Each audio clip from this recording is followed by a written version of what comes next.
So very good evening to all of you. आज हम लोग देखने वाले हैं Fourier law of heat conduction. Right, conduction के ऊपर हम लोग समझे थे कि कंडक्शन कैसे होता है, लेटिस वाइब्रेशन के थ्रू हीट ट्रांसफर होता है, rate of heat transfer, basically heat transfer per unit time के बेसिस पे जज करते हैं। राइट, कि एक पर्टिकुलर टाइम पे कितना मेरा हीट ट्रांसफर हुआ है कोई भी एक ऑब्जेक्ट से। जिसमें अगर कंडक्शन का बात करा जाए तो कंडक्शन में मेजर कौन प्ले रोल करता है हीट को ट्रांसफर करने का, थ्रू एनी बोर्ड, चाहे मेरा मेटालिक रहे या नॉन मेटालिक ऑब्जेक्ट रहे या मटेरियल रहे, तो या तो लेटिस वाइब्रेशन के थ्रू या फिर फ्री इलेक्ट्रॉन के through, depending upon the material types, जैसा मटेरियल रहेगा उस बेसिस पर। राइट, अब यहाँ पे जो मेरा कंडक्शन जो होता है, यानी कि जिसके थ्रू से कंडक्शन के थ्रू जो चाहे वो लेटिस वाइब्रेशन रहे या फिर मेरा फ्री इलेक्ट्रॉन रहे, जो मेरा हीट ट्रांसफर करता है, तो वो उसके लिए जो लॉ यूज करते हैं उस लॉ के बारे में डिस्कस कर रहे हैं। राइट, तो कंडक्शन के लिए हम लोग एक बहुत ही इंपॉर्टेंट एंड इजी लॉ का यूज करा जाता है। कोई बहुत ही भारी भरकम लॉ नहीं है,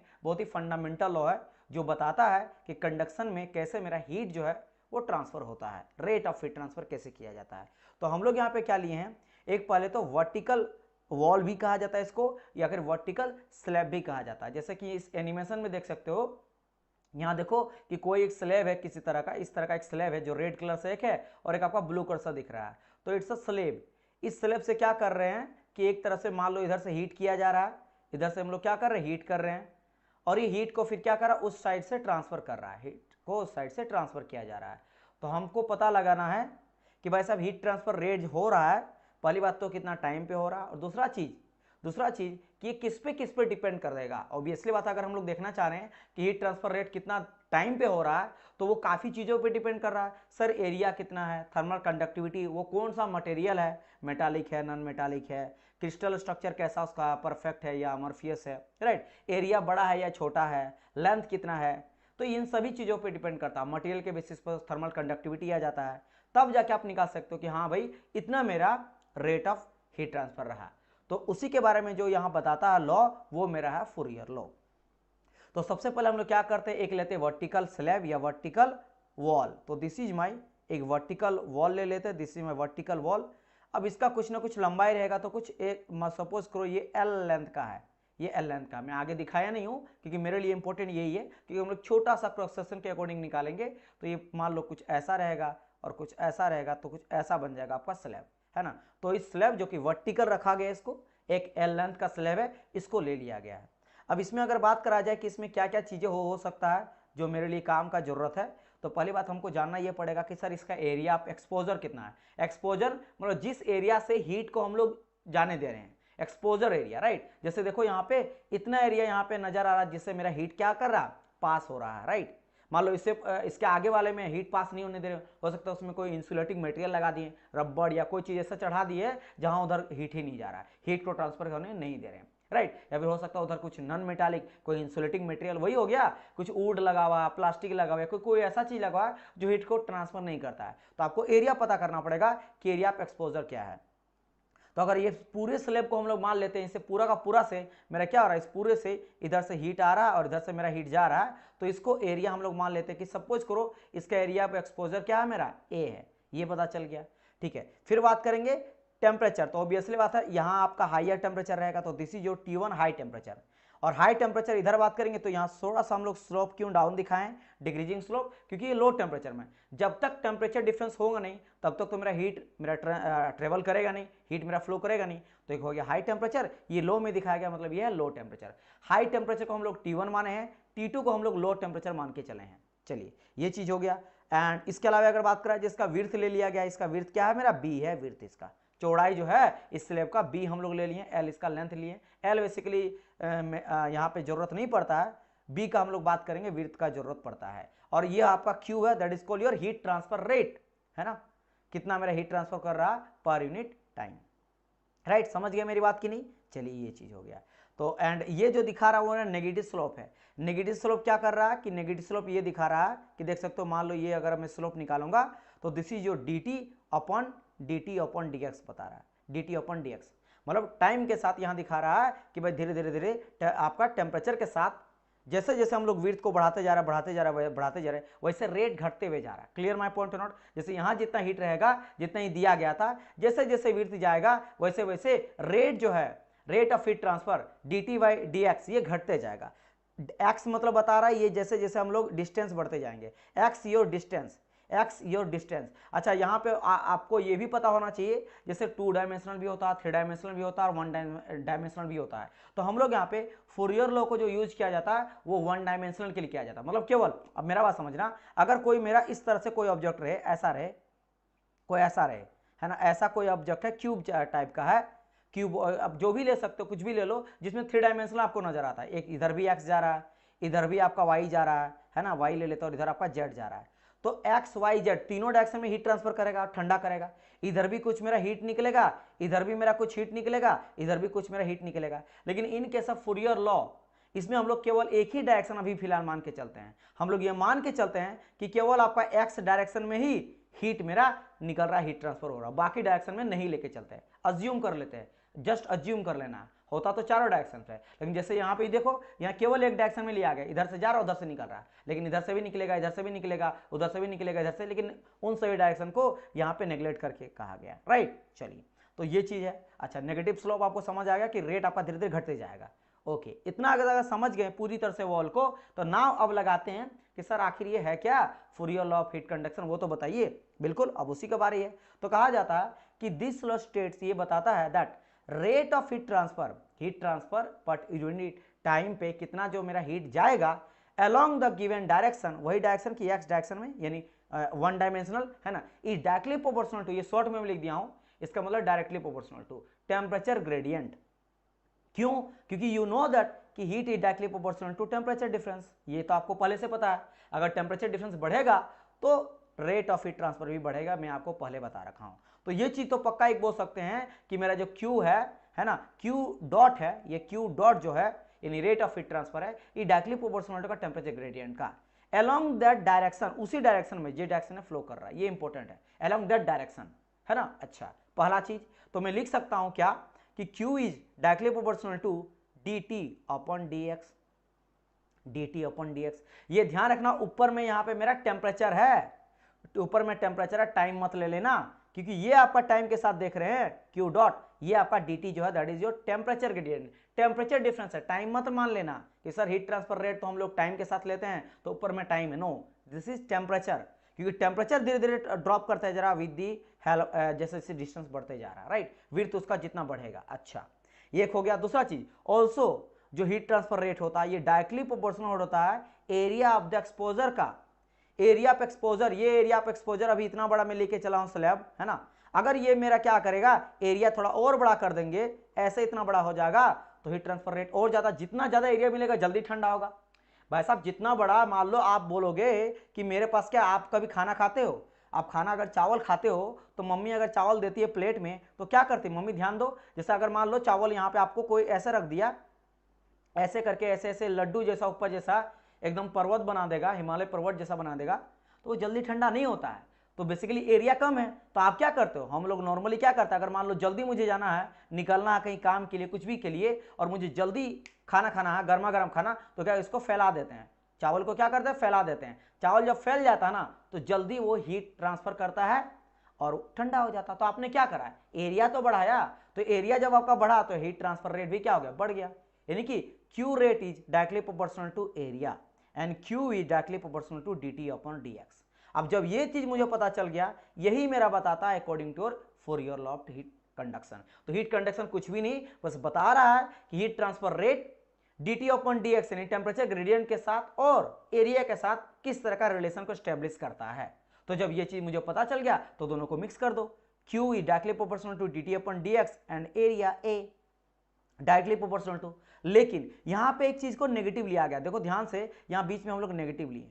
ये नेगेटिव क्यों हुआ, क्योंकि ये नेगेटिव ये मेरा बताता है कि मेरा हीट ट्रांसफर जो हो रहा है वो हाई एनर्जी से लो एनर्जी की ओर हो रहा है। क्या करता है ये, this is my high energy, यानी हाई टेम्परेचर है, और यहाँ पे मेरा लो टेम्परेचर है, तो हाई टेम्परेचर से लो टेम्परेचर के बीच में हो रहा है। तो नेगेटिव क्यों लिए सर, ये मुझे मेरे को समझ नहीं आया, क्योंकि बाय डियर स्टूडेंट हम लोग को पता क्या लेके चलते हैं सर, हम लोग लेके चलते हैं T2 minus T1, higher minus inner, क्योंकि ये मेरा हाई लेके चलते हैं। देखना, समझो मेरी बात, हम लोग जब भी लिखते हैं, हम लोग थर्मोडायनामिक्स अगर आप पढ़े हो और आप नहीं भी पढ़े तो मैं आपको ये बता देना चाहता हूं कि जब डिफरेंस लिखते हैं ना तो फाइनल माइनस इनिशियल लिखते हैं। फाइनल क्या है यहाँ पे, तो change in temperature equal to लिखेंगे फाइनल, यानी कि T2 फाइनल है माइनस इनिशियल कर देंगे।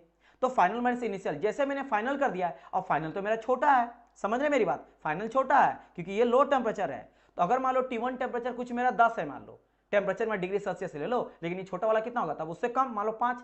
अब ये 5 पहले लिखेंगे, माइनस 10 लिखेंगे तो वैल्यू क्या आ रहा, -5 आया ना, तो माइनस आया ना वैल्यू, इसीलिए माइनस लेके यहाँ पे चलते हैं।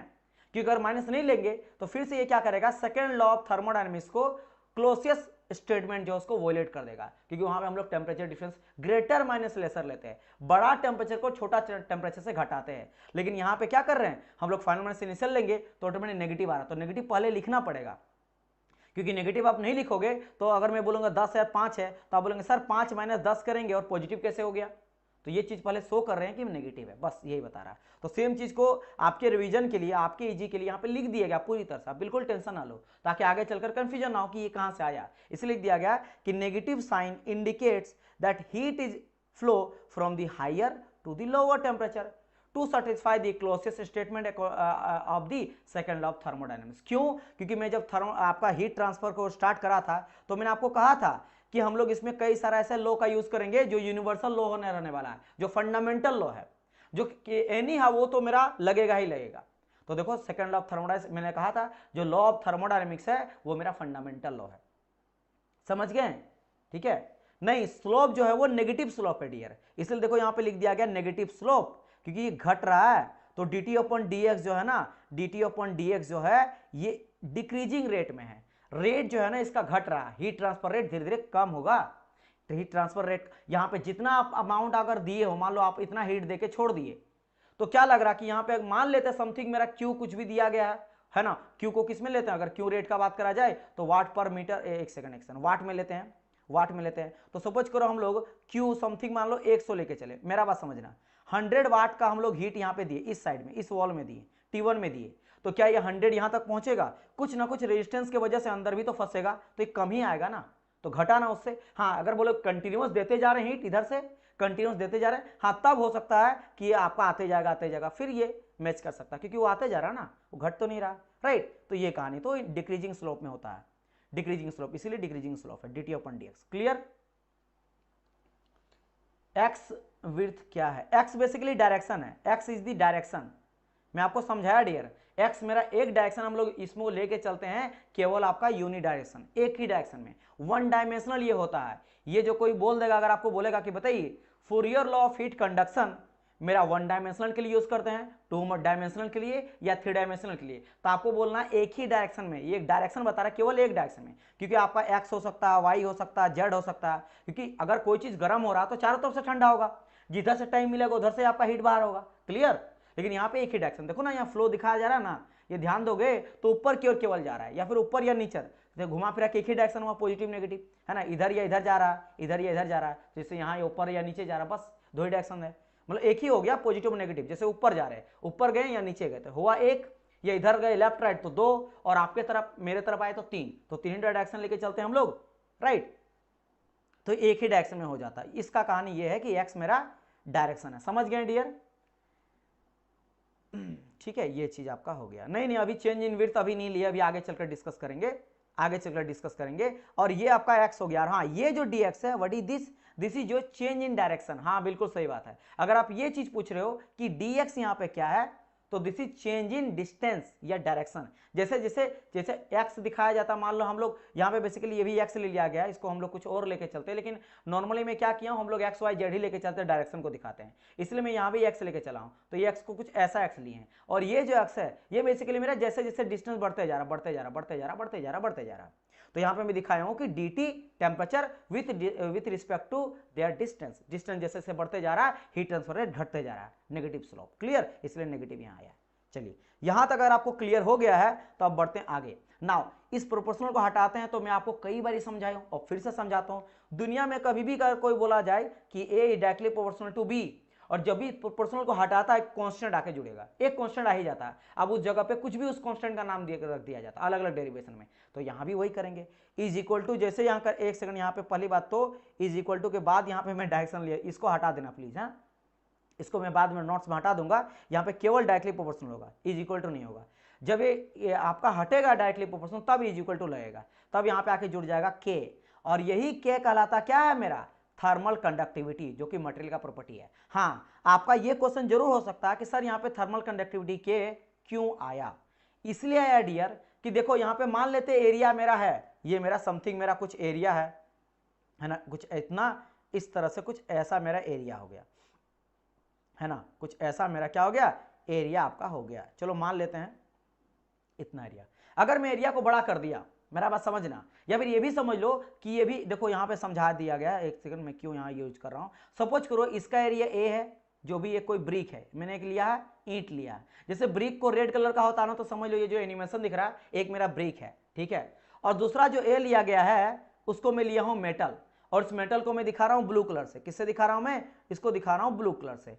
ये इसका भी एरिया ए ही है, सपोज करो ये भी एरिया क्या, ए ही है। दोनों का अगर मैं ले लिया, अब एक मेरा मेटल है और एक मेरा ब्रिक है, तो खुद बोलो कि यहाँ पे हीट ट्रांसफर कौन ज्यादा करेगा, तो आप बोलेंगे सर मेटल मेरा ज्यादा करेगा, मेटल ज्यादा करेगा, क्योंकि मेटल का थर्मल कंडक्टिविटी ज्यादा होता है देन द ब्रिक, तो मेटल मेरा ज्यादा हीट ट्रांसफर करेगा। इवन तक कि इसका एरिया अगर कम भी लेके चलेंगे ना, जैसे देखो ना यहाँ पे जो ब्लू कलर का दिखाया गया, सपोज करो ये मेटल है और ये जो रेड कलर का है ये मेरा ब्रिक है, तो अगर ये मेरा ब्रिक रहा और ये मेरा धातु रहा, मेटल रहा, तो ऑब्वियसली बात है इसका थर्मल कंडक्टिविटी ज्यादा होगा, तो हीट ट्रांसफर ज्यादा करेगा। यानी कि केवल यहाँ पे एरिया से और आपका dt अपन dx टेम्परेचर ग्रेडियंट पे ही नहीं, ये मेरा डिपेंड करता कि मटेरियल क्या क्या है, यानी मटेरियल का प्रॉपर्टी लेके चलना पड़ेगा। इसलिए के को लिया, अगर के जो कांस्टेंट है ना उसका नाम रख दिया थर्मल कंडक्टिविटी, क्योंकि मटेरियल भी तो चेंज कर सकते हो, तो इसीलिए सो रिक्वायरमेंट मटेरियल प्रॉपर्टी ऑल्सो, इसलिए मटेरियल प्रॉपर्टी का भी जरूरत था, इसीलिए यहाँ पे हम लोग के को लिए। इसीलिए लिख दिया गया same area and same temperature but material can be different, material तो अलग अलग हो सकता है ना, सेम चौड़ाई का, सेम लंबाई का, सेम विड्थ का, सेम थिकनेस का, सेम लेंथ का। अगर आपने दो चीज लिया, लेकिन एक ईंट लिया एक मेटल लिया, तो ज्यादा, इसके वजह से यहाँ पे के को लिया गया है। तो यहां से ये पूरी कहानी आपको समझ में आ गया कि क्या हो जाता है Fourier law of heat conduction. Any doubt तो you can ask me.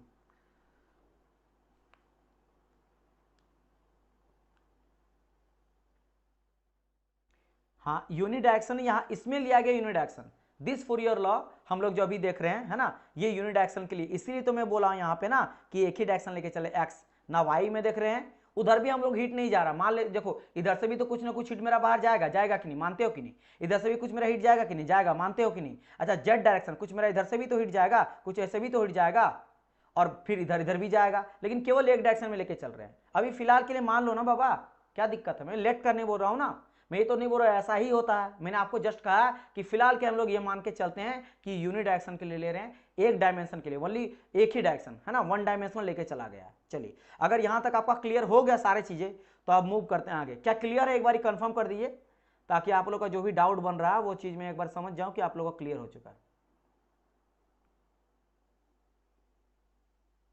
Fourier law unit direction के लिए होता है, ठीक है, एक डायरेक्शन के लिए होता है, ठीक। चलिए, क्लियर, यस और नो। चलिए जल्दी से रिप्लाई करिएगा, हम लोग आगे बढ़ेंगे।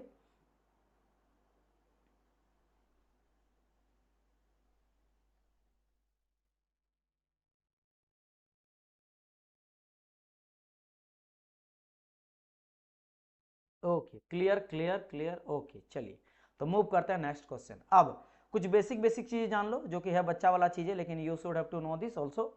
जैसे कि अगर हम मैं बात करते हैं, यहाँ पे वही वाला लिख दिया गया, इसी चीज को लिखा गया है ना, क्यू को लिखा गया है, तो क्यू इक्वल टू क्या आ जाता है, क्यू इक्वल टू के ए, देखो यहाँ पे है के A D T upon D x, के है D T upon D x. अगर मैं इसका यूनिट निकालना चाहूंगा, और ये क्या है, क्यू, क्यू क्या है, रेट ऑफ हीट ट्रांसफर है, rate of heat transfer, right. Q बोले बेसिकली क्या है, क्यू अपॉन टाइम के बात करा गया। अच्छा, ठीक है, तो सर अगर मैं इसका यूनिट निकालना चाहूंगा तो क्या आ जाएगा, तो ये जो टाइम आ जाएगा यूनिट, पहली बात देखो यहाँ पे एक आ गया आपका क्या, के थर्मल कंडक्टिविटी, तो थर्मल कंडक्टिविटी का पहले मैं यूनिट आपको बता दिया हूं, वाट पर मीटर केल्विन होता है, बिल्कुल सर होता है। एरिया, एरिया का क्या आ जाएगा, मीटर स्क्वायर, है ना। dt टेम्परेचर का क्या लेके चलते हैं, केल्विन, क्योंकि हम लोग हमेशा टेम्परेचर को केल्विन लेके चलेंगे, डिग्री सेल्सियस नहीं लेंगे इन दी कैलकुलेशन। वाई, बिकॉज ये मेरा एब्सोल्यूट टेम्परेचर होता है, क्योंकि ये टेम्परेचर कभी भी नेगेटिव नहीं होता, क्योंकि फिर से अगर नेगेटिव हुआ तो ये सेकंड लॉ ऑफ थर्मोडायनामिक्स को वोलेट कर देता है। देखो जब भी मैं सेकंड लॉ बोलूंगा ना, इसके मतलब समझ जाना ये इतना इंपॉर्टेंट लॉ है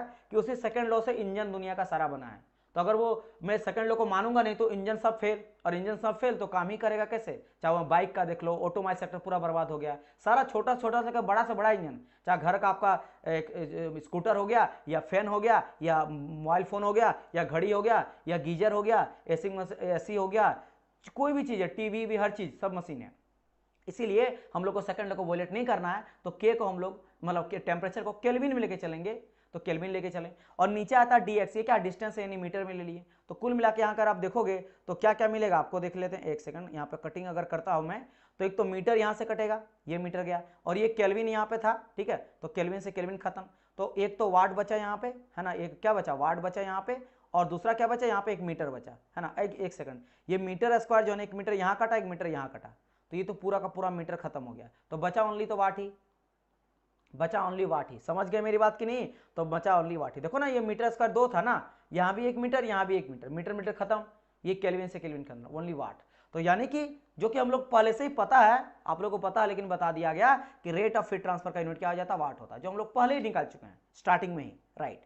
तो ये हो गया। अच्छा, एक्स बेसिकली क्या बोला गया है, एक्स कहा गया कि अभी हम लोग यूनिट डायरेक्शन के लिए लिए है ना, इसीलिए कहा गया, ठीक है। और एक बार जब हम लोग देखेंगे कि ये कभी कभी हम लोग क्यू एक्स जब लिखते हैं, तो हम लोग ये भी देख ले, शॉर्ट एक छोटा पार्ट के लिए लेके चला जाता, तब भी लिया जाता। खैर फिलहाल के ये हम लोग अभी समझो कि एक डायरेक्शन का बात करा गया। अच्छा, अब बात करते हैं, जैसे मैंने कहा था कि हीट फ्लक्स को निकालने बोलेगा, तो हीट फ्लक्स क्या आ जाता, वही क्या, जो भी आपका रेट ऑफ हीट ट्रांसफर होता है, वो अगर हम लोग पर एरिया में डिवाइड कर देते हैं, तो पर एरिया अगर डिवाइड कर दिया जाए, rate of heat transfer divide by area, तो बन जाता है heat flux.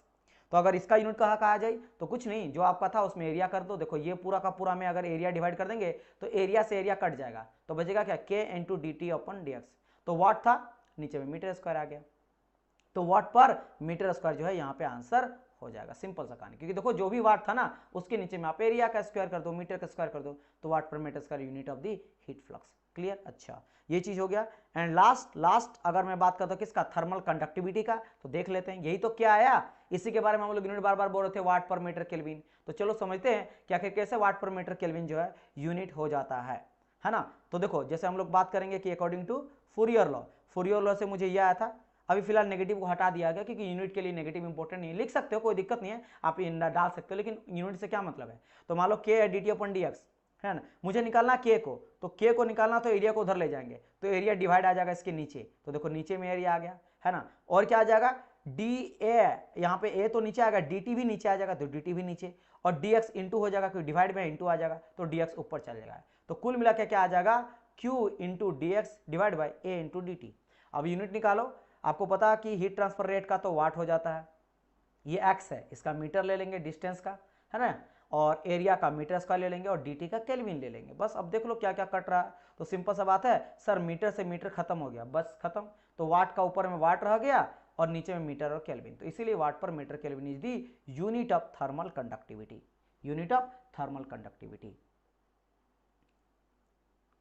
ds is the thickness. हाँ डियर, मैं तो बोल ही रहा हूं ना कि पूरा का पूरा लेके चलोगे तो थिकनेस हो ही जाएगा ना। ये x अलग अलग के लिए हो सकता है, इतना छोटा स्लैब के लिए लियो तो ये थिकनेस आप इतना ले लोगे, अगर इतना बड़ा लोगे तो इसको आप x मान लोगे, और इतना बड़ा लोगे तो ये तो थिकनेस ही हो गया ना। तो बेसिकली डायरेक्शन बढ़ा तब तो थिकनेस बढ़ रहा है, समझने वाली बात है ना। अब मैं बोल रहा हूँ कि ये मेरा थिकनेस जितना भी दिया, विड्थ दिया है ना, ये इतना है, तो थिकनेस जैसे जैसे मैं बढ़ते जाऊंगा बढ़ते जाएगा ना, बढ़ते जाएगा बढ़ते जाएगा बढ़ते जाएगा, जैसे जैसे डिस्टेंस बढ़ते जाएंगे उसका थिकनेस भी, आपका मोटाई भी बढ़ते हुए जाएगा। क्लियर। चलो अभी हम लोग और डिस्कस करेंगे डीएक्स के बारे में, टेंशन ना लो, अभी कहानी अभी स्टार्ट हुआ है। ग्राफ बेसिकली ये दिखा रहा है कि कैसे कैसे आपका हीट ट्रांसफर हो रहा है, रेट बेसिकली घटते जाता है ना, उसका बात करा गया है ना, रेट आपका घटते जाता है। ये जो मैंने कहा था ना कि नेगेटिव स्लोप में होता है, डिक्रीजिंग स्लोप में होता है, उस चीज को बेसिकली यहाँ दिखा रहा है कि this is your higher temperature, this is your lower temperature, है ना। तो देखो धीरे धीरे जैसे आपका हीट ट्रांसफर हो रहा है, क्योंकि जब जैसे आप गर्म करते हो, मेरा बात समझना, ये एक स्लैब माना, देखना जीरो से स्टार्ट कर, रुको, है ना, ये रहा। तो जैसा आपने हीट दिया तो स्टार्टिंग में बहुत गर्म हो जाता है स्टार्टिंग पार्ट, फिर धीरे धीरे अपने रेट को धीरे धीरे ट्रांसफर करते जाता। मान लो ये वाला आपका यहाँ पे कुछ लगा दियो, हीट आपका एनर्जी दे रहे हो, गर्म कर रहे हो, है ना, आग के पास, चूल्हा के पास रखे हो, इस साइड में आपका जाता, धीरे धीरे स्टार्टिंग पूरा गर्म होगा, फिर धीरे धीरे फैलते जाएगा इधर आपका जाते जाएगा, राइट। इस तरह से वो ग्राफ को यहाँ पे शो कर रहा है, तो एनिमेशन इस चीज को शो कर रहा है। क्लियर हो गया ये भी चीज। Continue all classes in YouTube, this is not possible dear, you have to join the class also, है ना। चलिए समझ गए डियर। शुभेंद्र आप ग्राफ के बारे में पूछ रहे थे, इज इट क्लियर और नॉट। चलिए तो बेसिकली दिखाया गया है कि मान लो यहाँ पे हम लोग जितना दे रहे हैं और देखो टेम्परेचर धीरे धीरे डिग्री सेल्सियस में इसको मान सकते हो गर्म होते जा रहा है, ठीक है। चलो, और ये आपका क्वांटिटी में कितना आप दिए हो हीट। ओके, इतना आप समझ गए। डायमेंशन के बारे में भी थोड़ा बात कर लेता हूं मैं। डायमेंशन जब इतना जान गए तो डायमेंशन जान लेते हैं। डायमेंशन फॉर्मूला तो किसका, के का थर्मल कंडक्टिविटी का। तो अभी हम लोग बात किए थे क्या भाई, है ना, तो जूल पर सेकंड मीटर केल्विन। देखो ना भाई, अगर मैं बोलूंगा कि ये आपका जूल पर सेकंड आ जाएगा, वाट है ना यहाँ पे, वाट को किससे जानते हैं, तो मुझे पता है सर वाट बेसिकली। आप देखो अपना फंडामेंटल यूज कर लेना सर, वाट पावर के लिए लेते हैं तो वर्क डन अपॉन टाइम, उसी से तो वर्क डन सर वाट। और वाट बेसिकली क्या आता है, वाट अगर बोलेंगे तो एनर्जी होता है, वर्क एनर्जी भी, और वर्क क्या होता है, फोर्स इनटू डिस्प्लेसमेंट, है ना, न्यूटन मीटर, तो न्यूटन मीटर सेकंड, तो न्यूटन मीटर सेकंड को ही क्या बोलते हैं, वाट बोला जाता है, और न्यूटन मीटर को जूल कहते हैं, जो जूल पर सेकंड, मतलब समझ लो ना, एकदम बेसिक से जा सकते हो। तो जूल पर सेकंड तो वाट को लिखा जाता है, तो ये वाला देखो वाट का हो गया कहानी। अब मीटर, तो मीटर अगर मैं बात करता हूँ यहाँ पे जूल पर सेकंड आ गया, एक सेकंड, वाट आ गया, अच्छा हाँ ये रहा, यहाँ पे यूनिट आ गया तो कट गया, मीटर नीचे में मीटर है तो मीटर रख दिया, केल्विन का केल्विन रख दिया, ठीक है। अब देखो यहाँ पे क्या करा गया, अब सिंपल यहाँ पे क्या करा गया, जूल है, तो जूल को अभी जस्ट मैंने कहा ना कि भाई वर्क डन न्यूटन मीटर लिख सकते हैं, क्योंकि न्यूटन मीटर को ही हम लोग जूल बोलते हैं। Newton metre work done equal to force into displacement, and force is the newton, displacement is metre, तो इसी को तो जूल बोलते हैं, वर्क का यूनिट जूल, तो इसको मैं न्यूटन मीटर भी लिख सकता हूँ, जूल को लिख दिया। नीचे में सेकंड था, सेकंड और मीटर केल्विन लिख दिया, जैसा कहता है ऐसा रख दिया। अब देखो क्या कर सकता हूँ मैं, कुछ नहीं, यहाँ पे करना क्या, मीटर मीटर खत्म हो जाएगा, तो बचेगा ऊपर में न्यूटन, नीचे में सेकंड और केल्विन। अब इसका डायमेंशन देख लो, जैसे कि as you know that newton जो होता है, newton is the unit of force, force जो होता है force that is called your mass into acceleration. और बताने का जरूरत नहीं है किसी को भी कि फोर्स का यूनिट होता है हम लोग MLT-2 बोलते हैं, ये तो सबको रटा पड़ा होगा। मास इनटू एक्सेलरेशन का, मास का हो जाता है kg, and acceleration change in velocity, क्या होता है, वेलोसिटी अपॉन टाइम, और ये वेलोसिटी बेसिकली क्या होता है, चेंज इन आपका दैट इज कॉल्ड योर आपका हाँ वेलोसिटी अपॉन टाइम, सही लिखे है ना, तो इनटू आ जाएगा ना, KG into velocity upon time. तो अब यहाँ पे क्या कर सकते हो, सिंपल आप कर सकते हो कि सर एक तो यहाँ पे डिस्टेंस अपॉन टाइम इसको कर देंगे, है ना, डिस्टेंस अपॉन टाइम, है ना, तो वेलोसिटी होता है change in distance upon time, यानी चेंज इन डिस्टेंस, और एक्सेलरेशन हो जाता है चेंज इन वेलोसिटी। तो यहाँ से आएगा केजी को लिखते हैं m, है ना, और यहाँ पे अगर बात करेंगे तो डिस्टेंस, यानी कुल मिला के अगर मैं पूरा ऐसे लिख दूँ कि केजी डिस्टेंस अपॉन टी का स्क्वायर आ जाएगा, तो केजी का आ गया मेरा मास, है ना, ऊपर में मेरा क्या था ds यानी लेंथ का आ गया l, और t ऊपर चल जाएगा तो lt आ गया। तो ये सबको पता है, बस मैं आपको फिर भी बता दे रहा हूं ताकि कोई बच्चा ये ना कहे कि सर आपने वो चीज छोड़ दिया। ये बहुत ही 8, 10, 9 का है कहानी, लेकिन फिर भी मैं आपको बता दिया कि केजी जो है, क्योंकि हम लोग बेसिक फंडामेंटल, देखो 7 फंडामेंटल यूनिट आपको सबको पता है, 7 फंडामेंटल, लेकिन 7 फंडामेंटल से भी पहले, सबसे पहले अगर जब रिसर्च हो रहा था ना डायमेंशन को, जैसे सबसे पहले बनाया गया था ना SI unit, system of international unit, शायद 2006 में बनाया गया था इसको, जब ये पूरा दुनिया बोला था कि भाई देखो तुम कोई फुट मान रहा, कोई पाउंड मान रहा, कोई कुछ मान रहा है, पूरा दुनिया मिलके चलो एक ही मेजर करते हैं, मेजरमेंट के लिए यूज करते हैं डिवाइस। जैसे लेंथ को मेजरमेंट करने के लिए हम लोग मीटर ही लेके चलेंगे, केजी को मेजर करने के लिए, मतलब अगर मुझे वजन को मेजर करना, वेट को, तो हम लोग केजी ही लेके चलेंगे, अगर टाइम को मेजरमेंट करना है तो सेकंड ही लेके चलेंगे, बाकी आप कुछ भी ले लो, क्योंकि बहुत सारा अलग अलग देखोगे। ऐसा यूनिट के साथ साथ एक इंपेरियल भी होता है जो कि अभी भी यूज किया जाता है, जैसे फुट हो गया, है ना, फुट हो गया, पाउंड हो गया, गिलन हो गया। इंपेरियल मतलब होगा शाही यूनिट। अब ये कौन यूज होता था, ब्रिटेन वाला, यूके वाला। आज के टाइम भी इसका इन्फ्लुएंस है, आप देख लो, स्केल उठा के देख लो, स्केल में एक तरफ रहेगा इंपेरियल लिखा रहेगा, एक तरफ लिखा रहेगा मेट्रिक यूनिट। मेट्रिक यूनिट में आपका mm में रहेगा या सेंटीमीटर में रहेगा, और ऊपर में आपका फुट या पाउंड, फुट में रहेगा बेसिकली। तो फुट बेसिकली क्या है, यूके वाला, जो शाही खानदानी लोग यूज करता था। क्यों, क्योंकि यू नो दैट कि लगभग पूरी दुनिया में यूके वाला राज किया था, यूनाइटेड किंगडम राज किया था, सबको गुलाम, चाहे अमेरिका रहे, इंडिया रहे, या अधिकतर पूरा आधा से भी ज्यादा बोलोगे 80-90% जो है कम से कम वो देश में राज किया था। कहीं 10 साल, 20 साल, 100 साल, हम लोग के यहाँ तो 200 साल राज किया था। तो इसी के लिए बनाया गया था, है ना। तो हम लोग को जो वो 7 फंडामेंटल यूनिट था उसमें सबसे पहले 3 के बारे में पता चला था, इसीलिए हम लोग डायमेंशन में अभी भी एम और एल और टी के बारे में ही डिस्कस करते हैं मेनली। बाद में देखो थीटा उटा को ऐड करा गया, इसलिए डायमेंशन में अधिकतर एम एल टी सबसे पहले पता चला था। एक आ गया किसके लिए, केजी के लिए, वेट के लिए, एक आया था लंबाई के लिए, और एक आया था टाइम के लिए। ये 3 के लिए आपका डायमेंशन बनाया गया था, जो कि मोस्ट ऑफ द केस आप यही 3 देखते हो, लेकिन आज के टाइम में और ब्रॉड हो गया स्टार्टिंग में। तो केजी जो है यानी वजन को मेजर करने के लिए मास, लंबाई के लिए एल, और टाइम के लिए टी, राइट। तो यही देख लो यहाँ पे बस उसी चीज को कर दिया गया है कि एक सेकंड कहाँ चल गया मैं, ओहो हो, हाँ। तो ये आपका न्यूटन के लिए आ गया mLT-2, जैसे मैंने अभी पूरा समझा दिया। सेकंड के लिए टाइम के लिए आ गया T, और ये केल्विन जो होता है उसके लिए थीटा लेके चलते हैं, है ना, टेम्परेचर के लिए थीटा लेके चलते हैं डायमेंशन। तो बस यहाँ पे अगर आप देखोगे T जो है ना, T जब ऊपर चल जाएगा तो ये -2 था ना, ये -2 था, ये ऊपर चल जाएगा तो और -1 आ जाएगा, तो -3 बन गया, तो -3, और थीटा चल जाएगा तो -1। So this is the dimension of thermal conductivity के।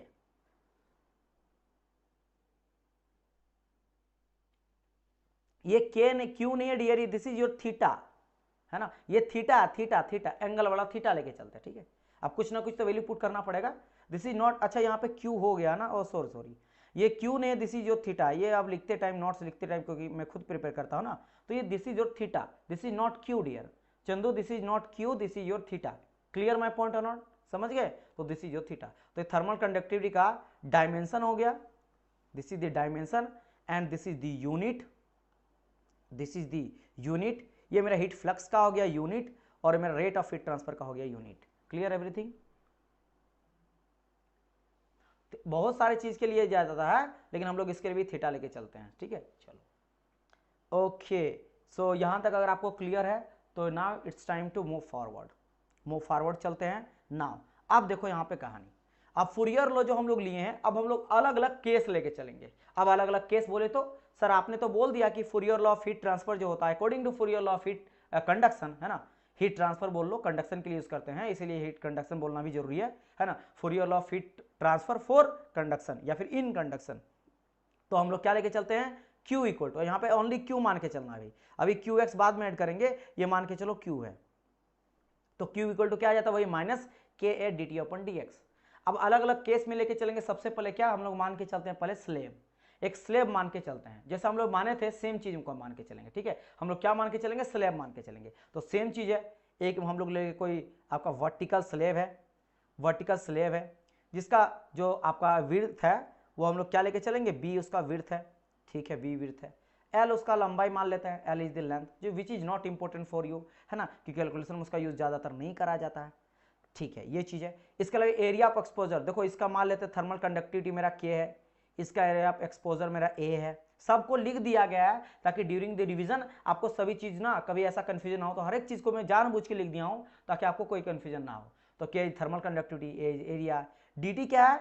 अच्छा यहाँ पे मैं क्या कर रहा हूं, यहाँ पे आप देखना, अब यही आ जाता है आपका क्या, जैसे हम लोग इंटीग्रेशन का, डिफरेंशिएशन का जो यूज किया जाता है ना मैथमेटिक्स में, ये बहुत ही फंडामेंटल, बहुत फंडामेंटल इसका यूज है। क्यों, मान लो आपको बहुत बड़ा स्लैब है, अब इसका लंबाई थिकनेस बहुत बड़ा है ना, समझ गए। अब क्या पूरा का पूरा उतना बड़ा आप एरिया का निकालना चाहोगे तो बहुत टाइम टेकन लग जाएगा, बड़ा बड़ा डाटा, बड़ा बड़ा कैलकुलेशन करो। हम लोग क्या करते हैं, हम लोग छोटा सेक्शन को काट के लेके चलते हैं, और छोटा सेक्शन इंटीग्रेशन से क्या करते हैं, उस छोटा से बड़ा एरिया को निकाल लेते हैं। तो जब भी कोई छोटा यूनिट को ले, जैसे मान लो कोई बोलेगा कि 1 करोड़ मॉलिक्यूल्स है, तो मैं 1 मॉलिक्यूल का निकाल लेता हूं वैल्यू। जैसे कोई बोलेगा कि मैं ना सर मेरा एक शॉप है, दुकान है, जहां मैं 1000 पेन रखा हूं। अब बताओ 1000 पेन का कीमत कितना होगा, अगर एक पेन का कीमत 10 रुपया है, तो आप क्या करोगे, कुछ नहीं करोगे, आपसे पूछोगे एक पेन का कीमत पूछोगे, एक पेन का कीमत कितना है, तो आपने एक यानी कि बेसिकली छोटा यूनिट का लिया कि एक पेन का कीमत कितना है, तो बोलेगा सर 10 रुपया, बस खेल खत्म। कितना खरीदा है ना, 1000 करोड़, 1 करोड़ है, बस आपने 1 करोड़ कर दिया। कोई बोलेगा 100 तो 100 से इंटू कर दिया, कोई बोलेगा 50 तो 50 से इंटू कर दिया, कोई बोलेगा 10 है तो 10 से इंटू कर दो, बस आपको निकल गया इतना रुपीज का अपना पेन पड़ा।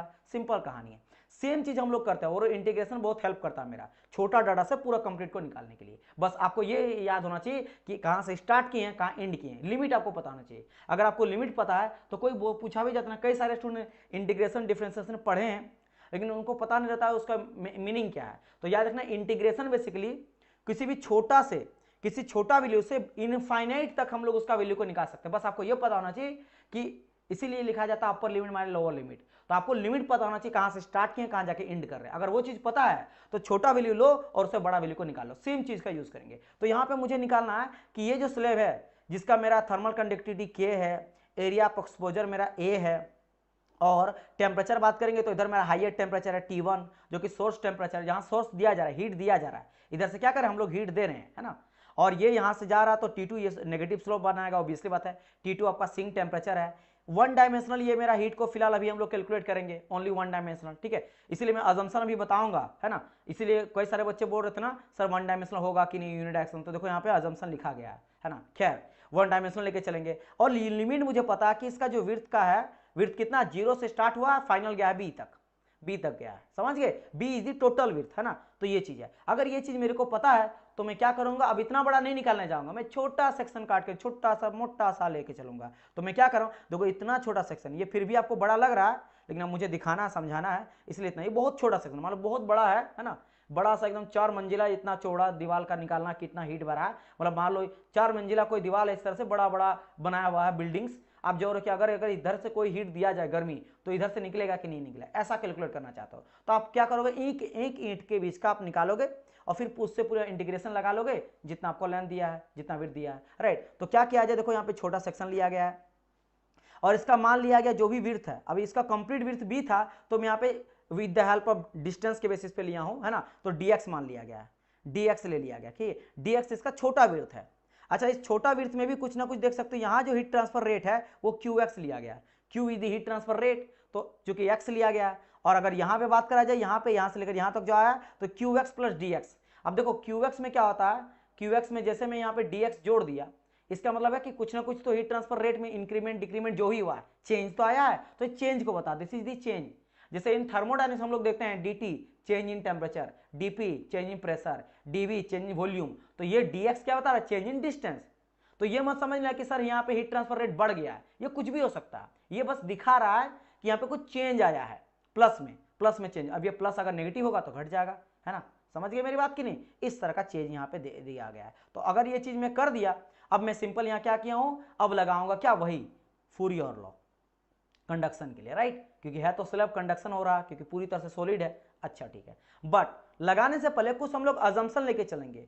अजम्पशन बेसिकली क्राइटेरिया होता है, क्राइटेरिया, जैसे आप पर्टिकुलर एग्जाम का अगर आप तैयारी कर रहे हो तो एक आपका होता है क्राइटेरिया कि आपने अगर डिप्लोमा कर रखा, आप अगर बीटेक कर रखे हो, आप अगर एमटेक कर रखे हो, आपने अगर ग्रेजुएशन कर रखा है, समझ गए, आप अगर इंडियन सिटीजन हो, आपका अगर ये जो भी ये चीजें है ना कि ये बिलोंग करते हो यहां से, तब आप अप्लाई करते हो। सिमिलरली अगर आप Fourier law of heat conduction को लगा रहे हो तो कुछ अजम्पशन आपको लेना पड़ेगा।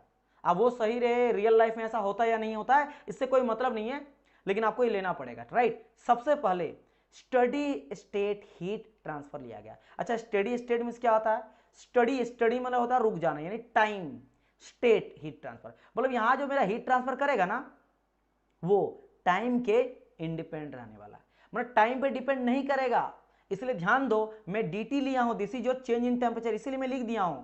कई सारे बच्चे बोलेंगे सर जी हम लोग जो हीट बेसिकली ट्रांसफर पढ़ रहे हैं वो तो हम लोग देखते हैं किसके साथ, टाइम के साथ। बार बार मैं बोला हूं कि भाई साहब यहाँ पे हम लोग क्या लिखेंगे, q डिवाइड बाई dt करेंगे, और dt क्या है, यहाँ पे टाइम है कि कितना मेरा हीट ट्रांसफर रेट हुआ विथ रिस्पेक्ट टू टाइम।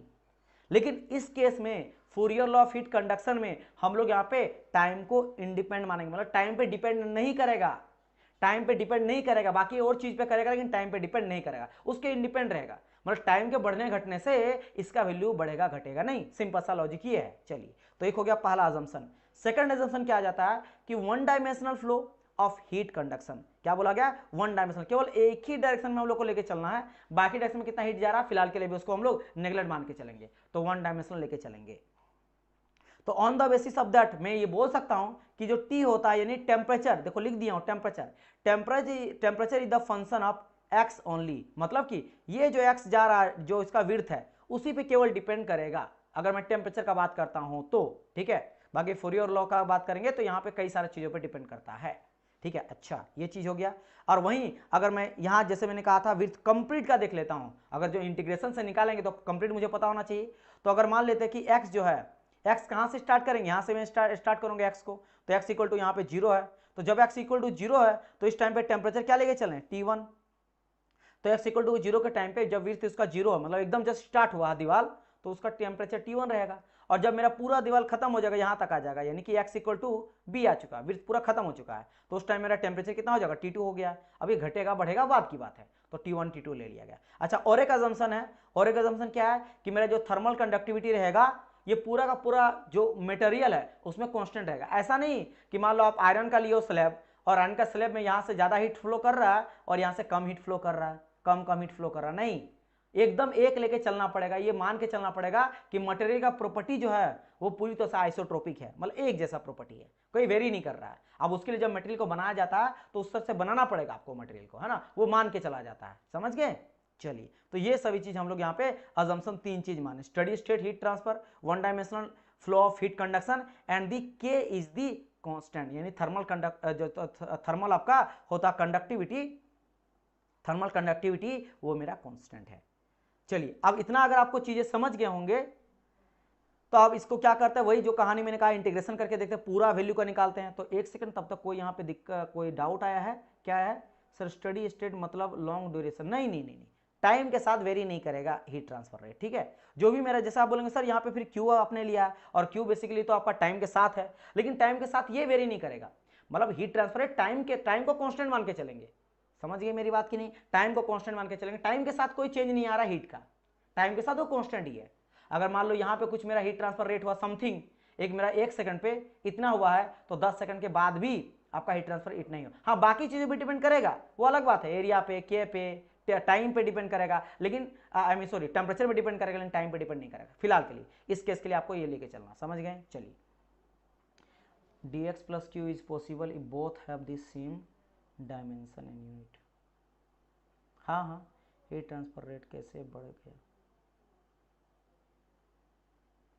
भाई, बाकी चीजों पे डिपेंड करेगा ना माय डियर स्टूडेंट। अभी हम लोग ये फिलहाल के लिए हम लोग एक अजम्पशन लिए, अभी इसको यूज करेंगे इस केस के लिए ना। तो यहाँ पे तो क्यू रेट मेरा एक के पे डिपेंड करता है, ए डिपेंड करता है ना, यहाँ पे D T upon D x पे डिपेंड करता है, समझ गए मेरी बात की नहीं?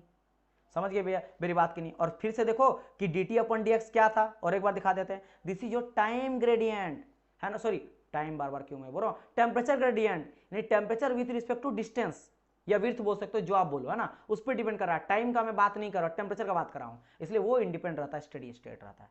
चलिए,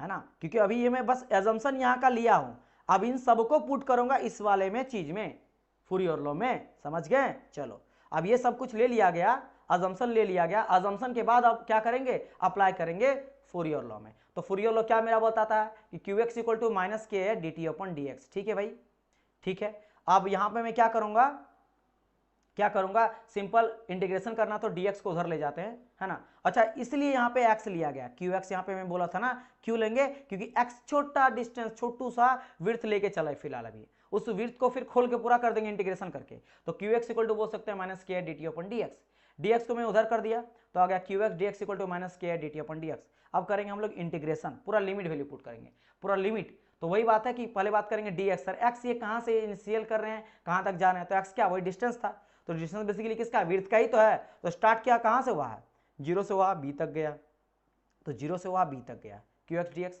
और अगर बात करेंगे k है, तो k तो मेरा कांस्टेंट रहने वाला, देखो k कहा गया कांस्टेंट है ना। और एरिया भी, जो भी एक्सपोजर का एरिया वो तो फिक्स है अभी फिलहाल, कि भाई इतना बड़ा स्लैब के अंदर जा रहा है, तो अभी ये बढ़ेगा नहीं, तो हीट जाते जाते बढ़ तो नहीं जाएगा दीवार, है ना, या कोई भी स्लैब है, कोई भी मटेरियल है, तो भी कांस्टेंट है, तो भी बाहर कर दिए, है ना। चलिए, ये चीज कर दिया। अब टेम्परेचर घट बढ़ सकता है, टेम्परेचर तो कहां से स्टार्ट हुआ है, higher temperature T1, T2 temperature आपका लोअर, तो T1 से लेकर upper limit, lower limit minus upper limit. चलो, ये मैंने पुट कर दिया।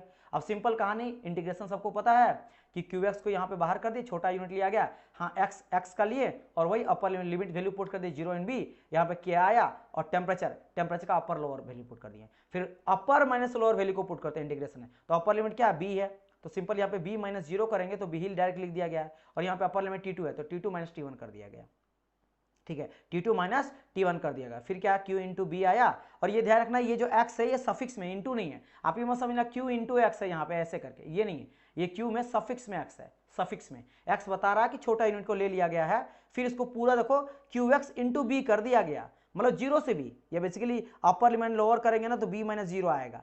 तो ये पूरी तरह से क्या किया, x लिया, जैसे मैंने कहा था ना कि एक पेन का कीमत अगर 10 रुपया, तो कोई अगर बोलेगा 1000 पेन का कीमत कितना है, तो 10 इंटू 1000 कर दोगे, वही सेम किया, x इंटू बी कर दिए, Q जो Q हीट ट्रांसफर हो रहा है x इंटू बी कंप्लीट कर दिया गया, तो कंप्लीट आपका पूरा बॉडी का जो है स्लैब का हीट ट्रांसफर रेट पता चल जाएगा, और वही टेम्परेचर रेंज यहाँ पे दे दिया गया है। तो क्या है, अब देखो यहाँ पे माइनस था, तो ये T1 को इधर ले जाएंगे, तो T1 माइनस T2 माइनस आपका हट गया, तो फाइनली QX अगर निकालना चाहेंगे heat transfer rate through this slab, तो आ जाएगा K at T1 minus T2 divide by B। तो अब ये चीज आप लोग को समझ में यहाँ पे आया, तो क्या आया, this is for the heat transfer rate for the for the slab, for the slab, for the slab, heat transfer rate through a slab. तो this is the final equation for the this. ठीक है, चलिए समझ गए। तो यहाँ से practical example slab के ऊपर देखें कि अगर मुझे स्लेब में हीट, कोई अभी कोई भी स्लेब हो सकता है, कितना भी लेंथ का, कितना भी एरिया वगैरह का, है ना। चलिए, तो उसके लिए आपको इस वाले चीज को लेके चलना पड़ेगा, के ए चेंज इन टेम्परेचर, के A D T, basically D T change in temperature को बता रहा है, divide by be the width. क्या यहां तक चीजें समझ आया आप लोग को? यहां तक चीजें समझ आया? Sir Q is inverse to dx then increasing heat, Q is